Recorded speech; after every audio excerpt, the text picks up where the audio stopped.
Bro, why are you comparing yourself to Casey? Obviously you're not as good as him. He's a pro, you're not. There's 3 keys to disc golf: driving, approaching, and putting. You need all 3 to do this sport. If you've seen any of my recent videos, I've played W.R. Jackson and I've played Mill Ridge, the Music City Open course. Now, playing those 2 courses that are obviously on the Pro Tour, I feel as though I've learned a few things about my game recently, and I've learned a few things about what separates a Pro Tour level course from your local course. So I guess today, ooh, that thing is a beefcake. We're just gonna be tossing frizz. That's what I like. And talking a little bit about those things that I have learned. Side note, I used to be a big Thunderbird guy and then haven't really thrown them for a few years. Just recently put one back in the bag. Forgot that they're like one of the best discs ever, so I went and picked up 2 used ones. About to test them out. How, like, what? If you watched the W.R. Jackson video, you probably saw me have a very lackluster performance on the greens. We're not gonna talk about that in this one. We're gonna save that for the next video. So some of the things that I'm gonna talk about today might be obvious to some, but maybe not so obvious to others. The first point being distance control.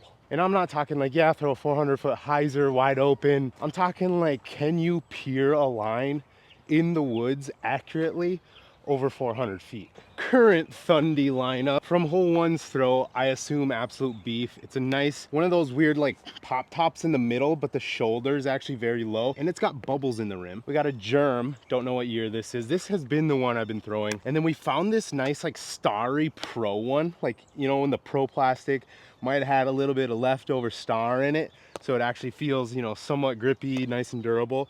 We're gonna mess around with that one. The odds of me only throwing forehands today, decently high, not gonna lie to you. We're gonna throw all 3 off of this tee. Beef, which is, oh my, that thing is straight in the bag. I assume this one will flip up a little more. Yup. And then this one, I gotta assume is gonna flip up even a little more. Yup.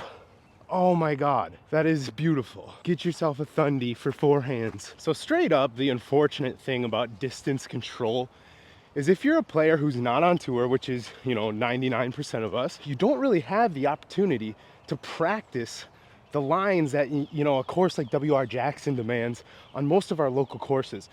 And so I'm not gonna use that as an excuse for why, like, maybe I wasn't able to hit those lines, but it does have a big factor into it. I played W.R. Jackson with Casey White, and the thing that I saw that separated us the most, other than my horseshit putting, was the fact that when he needed to dial in, you know, a 450-foot plus flex line accurately through the woods with a distance driver, he was able to put it, you know, within a 20, 30-foot spot on the ground of where he's aiming. A lot of the times I see a shot like that and I believe I have the capabilities to do that, but the odds of me pulling it off a high percentage is much, much lower than the pro who has the opportunity to practice those shots much more often. Let's see if we can put a putt in. This would be nice.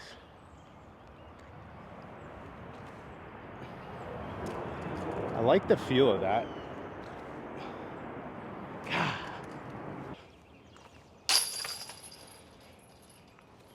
13-footer, but they felt good. So I guess my takeaway on that point is if I do ever get the opportunity to play Pro Tour tournaments, I think the #1 thing in my game that I have to be able to do is feel confident in executing those big turnover distance driver shots accurately. I have the confidence in, you know, a pure 450 hyzer or a 450, 475 foot flip up, you know, to kind of bomb but hyzer finish. But when it comes to hanging something high left, panning it back over, like hole, I want to say 3 or 4 at WR, where you have to do the big turnover. I tried it, I just don't know my distance drivers well enough because I almost never throw them on courses out here like Seven Oaks. We're gonna just stick with the 3-pack of Thundies once again. Easy little 300-foot hyzer. I might come up a little short. Love that for a possible skip in. I think I pushed that like 20 feet deep. Okay, that one is the butteriest disc. Oh my God. Quick side note, you might know how much I love the Firebird. One of the best discs ever made in my opinion. It's just the GOAT. But the disc, like a Thunderbird, where you're not going to always have that hard comeback at the end, but being able to control a forehand dead straight flip up with a soft finish, guys, if you can learn that shot, it just levels you up instantly. This was the first Thundy, kind of faded out a little early, but it was actually the only one with a good distance. I keep having this little, like, it just slips out of my hand. Then I overcorrect. There's the peach. The next point that I want to touch on is the obvious difference between birdies and pars. So what I mean by that isn't necessarily the obvious one stroke difference between the score. What I mean is the ability to score a birdie versus the ability to score a par. Specifically, okay, on a pro tour level course. And before anyone comes at me like, bro, why are you comparing yourself to Casey? Obviously you're not as good as him. He's a pro, you're not. Like, that's not what I'm trying to say. I just played around with him and have literal, like, real life examples of the difference between the level of player. I've been almost acing this one every time backhand, but if that misses, I literally hit that tree every time. We're gonna go a little higher with this one. Nose up stall, that might have a chance. Oh, so what I mean by the difference between the ability to score a par or a birdie on a pro tour level course, the obvious separation in the ability to make a putt. Yes, I get that. But I'm talking more of like putting yourself in position. Is that when we were out at WR Jackson, Casey probably had 14 opportunities to give himself a birdie, which is fantastic. Whereas for me, I had 2 birdies, I think. And honestly, maybe I'm just gonna say 4 other opportunities.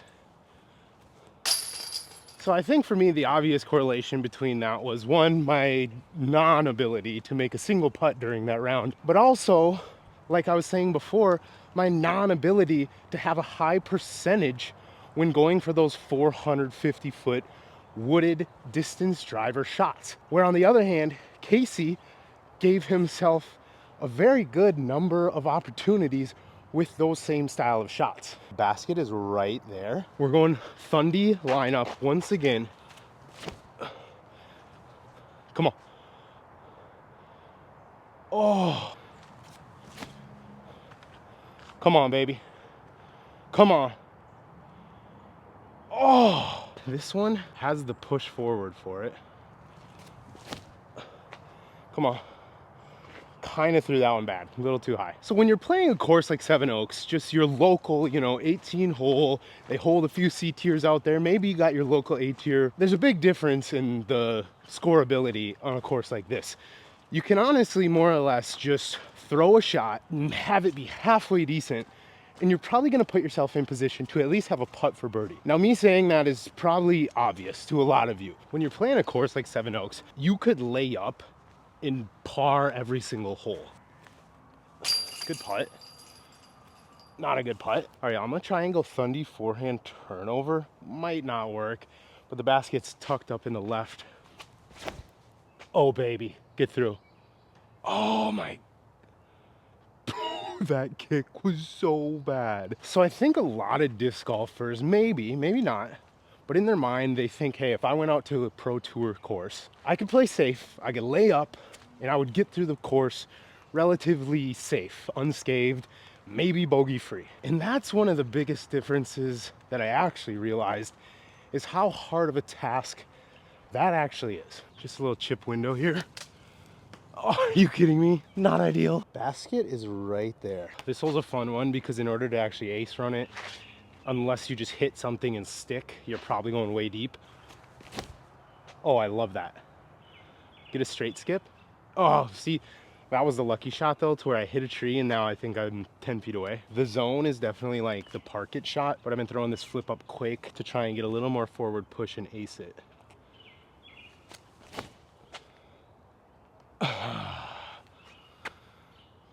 But if you throw it like shit, it doesn't really matter. The bare minimum to get through these courses is so much higher. Like, the standard shot to like play safe might still be a 400-foot dead straight fairway driver. For most players, that's not something that they can do with a high percentage. Or instead of, you know, the 475-foot destroyer flex line through the woods, it's the 400-foot stock hyzer forehand through the woods to the landing zone. If I could make these, I would be good at disc golf.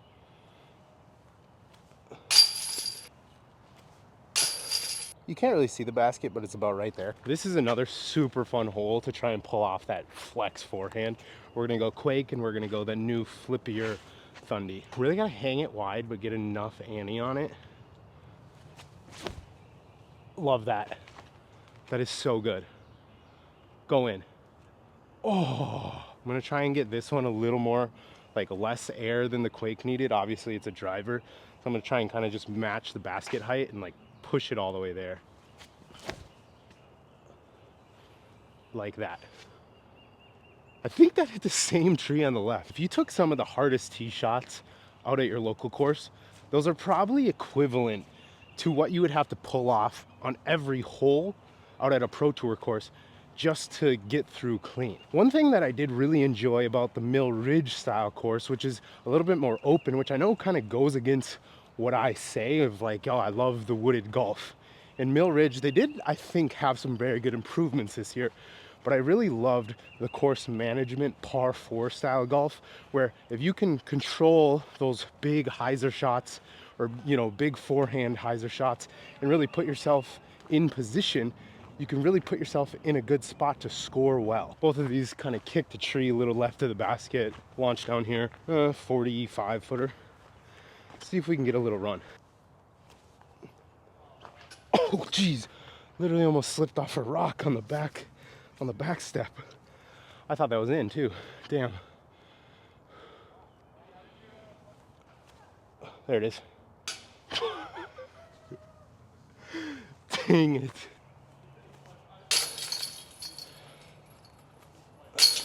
Whew. All right. And I guess with me caging 2 45-footers there and not making a circle 2 putt, kind of brings me to my last point. And it kind of intertwines with the whole like giving yourself birdie opportunities point. When I was playing with Casey, if he had a look inside of 100 feet, he was giving it a run, and the odds of it at least hitting basket were pretty damn high. All right, y'all, that is gonna do it for today's video. Let me know down in the comments. Let's have a conversation. What is the difference that you see between a Pro Tour level course and your local 18? What do you think is the difference between that up and coming pro or high level am versus, you know, that touring pro? What are the differences in the game that get you to that next level? Let's talk about it. I know that down in the comments, we got one of the most intellectual, well-worded, one of the best comment sections in the game here on the Frisbee Club. Thank you guys for watching. We will see you in the next one. Oh, that was like one of the closest ones so far.